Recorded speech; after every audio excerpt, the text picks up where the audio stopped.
जब भी हम अपने हार्ट में, अपने दिल में, अपने चेस्ट पेन शुरू हो जाता है, चेस्ट में दर्द होना शुरू हो जाता है, तो उस डिजीज को हम क्या कहते हैं? एंजाइना। और ये कोरोनरी हार्ट डिजीज में आ जाता है। इस्केमिक क्या है? सिलेबस देखो जरा। इस्केमिक हार्ट डिजीज में आता है ना, किसमें आता है? इस्केमिक हार्ट डिजीज के अंदर आता है एंजाइना। और इस्केमिक का मतलब हमने पढ़ा था इस्कीमिया।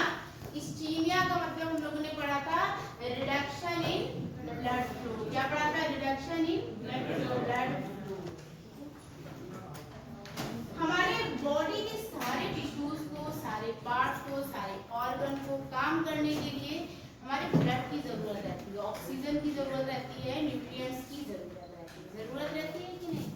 तो हमारा हार्ट जो पंप कर रहा है और उसकी पंपिंग में जो मसल्स हेल्प कर रही हैं, ठीक है, वो भी क्या हो रही हैं? उनको भी किसकी? ऑक्सीजन की जरूरत है, न्यूट्रिएंट्स की जरूरत है, या ओवरऑल हम कहें तो उनको एक ब्लड की जरूरत है। ठीक है, तो हमारी ये जो कोरोनरी आर्टरी होती है, इसका काम क्या होता है? ब्लड की सप्लाई करना टू द हार्ट। हार्ट में ब्लड को पहुंचाना, ये हमारे कोरोनरी आर्टरी का काम होता है। ठीक है, तो हम ये कुछ फिगर बनाते हैं।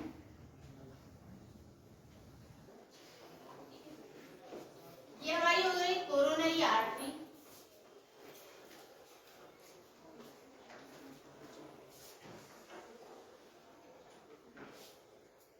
कोरोनरी आर्टरी के अंदर हमारा एंडोथेलियल सेल होता है। ये हमारा हो गया एंडोथेलियल सेल। पीछे से अभी भी आवाज आ रही है। ये हमारे हार्ट की मसल्स हैं। पहला है यहाँ पे एपिकार्डियम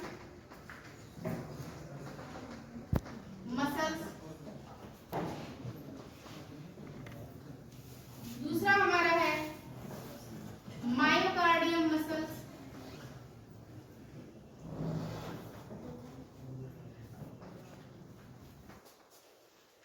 तीसरा हमारा है इंडोकार्डियम मसल्स।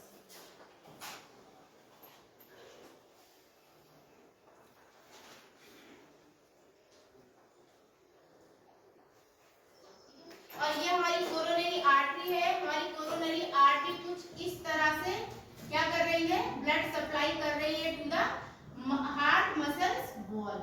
हार्ट मसल्स, ठीक है, ये क्या कर रही है? हमारी कोरोनरी आर्टरी है और ये क्या कर रही है? हमारे हार्ट के मसल्स को ब्लड की सप्लाई कर रही है। ठीक है, हमारा जो ये ब्लड पंप करता है, हमारा जो हार्ट काम करता है, जो कॉन्ट्रैक्शन करता है, ठीक है, उसमें किसका रोल रहता है? हमारी हार्ट के मसल्स का रोल रहता है, जिनका नाम क्या है? एपिकार्डियम, मायोकार्डियम और इंडोकार्डियम। ठीक है, तो इनको काम करने के लिए, इनको क्या करने के लिए? काम करने के लिए, इनको कॉन्ट्रैक्ट करने के लिए, पंपिंग में हेल्प करने के लिए एक सफिशिएंट अमाउंट ऑफ ब्लड की रिक्वायरमेंट रहती है। ठीक है, तो इनकी रिक्वायरमेंट जो रहती है ब्लड की, अगर इनकी रिक्वायरमेंट को ये कोरोनरी आर्टरी फुलफिल नहीं कर पाता है, सप्लाई नहीं कर पाता है, तो क्या होता है कि इसमें जो इनका जो काम है ये प्रॉपर नहीं कर पाएंगे और हमें चेस्ट पेन शुरू हो जाएगा। ठीक है, तो हमारे हार्ट के मसल्स को जो डिमांड था ब्लड का, जितना ब्लड उसे चाहिए काम करने के लिए, अगर उतना ब्लड हमारी कोरोनरी आर्टरी इसे सप्लाई नहीं कर पाती है, तो हमारी जो हार्ट की लेयर्स हैं ये अपना फंक्शन प्रॉपर तरीके से नहीं कर पाएंगी और हमारे बॉडी में, हमारे सीने में दर्द होना शुरू हो जाएगा। अब हम देखते हैं कि ऐसा क्या प्रॉब्लम आता है कि हमारी कोरोनरी आर्टरी क्या करती है? ब्लड की सप्लाई प्रॉपर अमाउंट में नहीं कर पाती है। ठीक है, सबसे पहले क्या होता है कि जब भी हमारे कोरोनरी आर्टरी में हमारे एपिथेलियम सेल पे, एपिथेलियम सेल है ना, ये एपिथेलियम सेल पे किसी फैट का डिपोजिशन हो जाता है, लाइक दिस, किसी फैट का डिपोजिशन हो जाता है, तो क्या होता है? इसमें फैट का डिपोजिशन हो गया, तो अभी तक जितना स्पेस था, अब क्या हो गया? स्पेस कम हुआ कि नहीं हुआ? ये फैट का डिपोजिशन हो गया। तो अभी पहले कितना स्पेस था? इतना स्पेस था, ब्लड फ्लो करने का इतना स्पेस था। ठीक है, अब क्या हो गया? इसमें फैट का डिपोजिशन हो गया, तो ब्लड फ्लो करने का इतना स्पेस हो गया कि नहीं?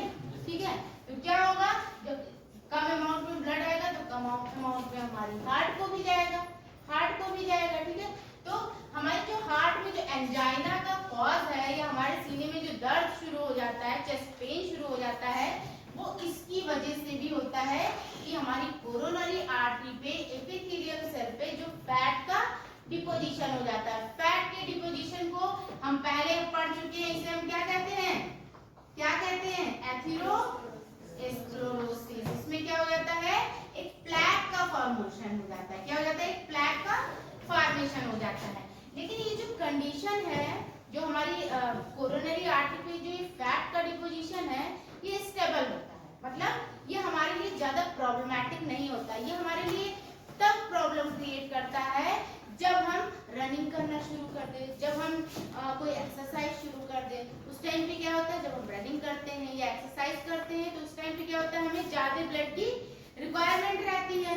तब क्या होता है कि यहाँ पे ज्यादा ब्लड फ्लो नहीं कर पाता और तब प्रॉब्लम शुरू हो जाती है, चेस्ट पेन शुरू हो जाता है। लेकिन जैसे हम रेस्ट करते हैं तो क्या हो जाता है, नॉर्मल हो जाता है। तो ये जो फैट का डिपोजिशन है, ये बहुत ज्यादा प्रॉब्लम नहीं क्रिएट करेगा। ये तब प्रॉब्लम क्रिएट करेगा जब हम एक्स्ट्रा वर्क करना शुरू करेंगे। अदरवाइज जैसे हमने रनिंग करना शुरू की, हमारा क्या हो, सांस फूलना शुरू हो जाएगा, है ना, बेचैनी होने लगेगी, घबराहट होने लगेगी। तो क्यों है, क्योंकि यहाँ पे फैट का डिपोजिशन है और जगह बहुत कम है कि ब्लड का अमाउंट, ब्लड इसमें फ्लो करे। लेकिन जब हम रेस्ट करते हैं तो हम सही हो जाते हैं। पहला तो ये कंडीशन हो गई। दूसरा हमारा आता है कि जब ये हमारा जो फैट का डिपोजिशन हुआ है, ये क्या हो जाए, ब्रेक हो जाए। क्या हो जाए, टूट जाए।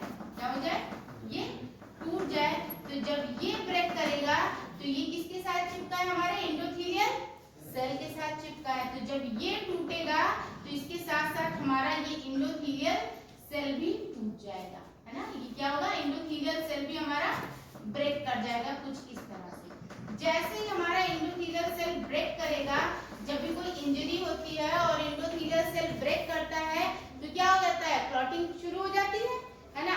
क्लॉट का फॉर्मेशन शुरू हो जाएगा, प्लेटलेट्स एग्रीगेशन हो जाता है कि नहीं, यही तो होता है। तो क्या हुआ, यहाँ पे क्या हुआ, क्लॉट का फॉर्मेशन शुरू हो गया, ठीक है। यहाँ पे क्या हुआ, प्लेटलेट एग्रीगेशन हो गया। क्या हुआ भाई, प्लेटलेट सारी आना शुरू हो गई। तो प्लेटलेट्स एग्रीगेशन शुरू हो गया। और ये जो बना है, ठीक है, इसे हम क्या कहते हैं, इस क्लस्टर को क्या कहते हैं, हम थ्रोम्बस। क्या कहते हैं, क्या कहते हैं, थ्रोम्बस कहते हैं। तो अब क्या हुआ कि अभी तक तो हमारा फैट कुछ इस तरह से था, लेकिन अभी हमने क्या देखा कि ये जो हमारा ब्रेक हुआ, इसने क्या किया, एक थ्रोम्बस बना लिया। क्या बना लिया, एक गुच्छा बना लिया, थ्रोम्बस बना लिया, जिसकी वजह से क्या हो रहा है, कुछ ज्यादा ही इसने जगह को घेर लिया है। यहाँ पे स्पेस था कोरोनरी आर्टरी में, इसने क्या किया, कुछ ज्यादा ही स्पेस इसने घेर लिया है अपने थ्रोम्बस से। और क्या हुआ, जो ब्लड आ रहा है हमारा, वो सफिशिएंट अमाउंट में फ्लो नहीं कर पा रहा है, जिसकी वजह से क्या होगा कि वो हमारे ये जो हमारी हार्ट की मसल्स है, एपिकार्डियम, मायोकार्डियम और इंडोकार्डियम को ये सफिशिएंट अमाउंट में ब्लड नहीं पहुंचा पाएगा, ठीक है।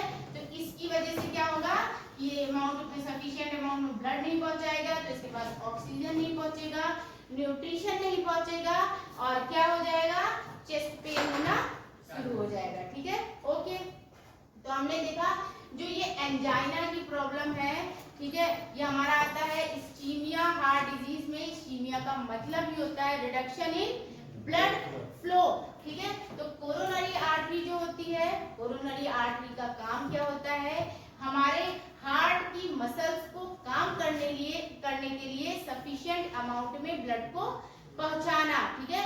और जितना अमाउंट ब्लड हमारे हार्ट की मसल्स को चाहिए, अगर जितना इनकी डिमांड है, उस डिमांड को अगर ये कोरोनरी आर्टरी फुलफिल नहीं कर पाती है, तो क्या होना शुरू हो जाता है, चेस्ट पेन होना शुरू हो जाता है, जिसे हम साइंटिफिक टर्म में क्या कहते हैं, एंजाइना पेक्टोरिस, ठीक है। ये जो चेस्ट पेन होता है, ये reduction in the blood flow होता है। ये क्यों होता है, पहला कि अगर क्या होगा, फैट का डिपोजिशन हो गया हमारे कोरोनरी आर्टरी के एपिथेलियल सेल पे, तो क्या होगा, ब्लड फ्लो का रिडक्शन हो जाएगा। लेकिन ये अभी भी इतना प्रॉब्लमेटिक नहीं है। जब हम कोई एक्सरसाइज करेंगे, रनिंग करेंगे या एक्स्ट्रा वर्कआउट करेंगे, तभी ये प्रॉब्लम करना शुरू करेगी। दूसरा कि जब ये फैट का डिपोजिशन जो है, ये कहीं से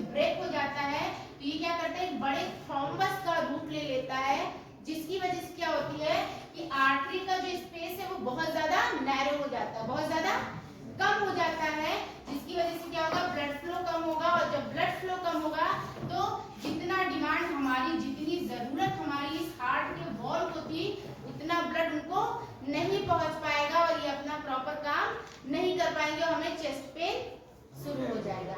तीसरा हमारा है समटाइम इट्स हैपन, कभी कभी ऐसा होता है कि इसमें से कोई भी प्रॉब्लम नहीं आती है, ना तो फैट का डिपोजिशन हो रहा है ना ही थ्रोम्बस का डिपोजिशन हो रहा है।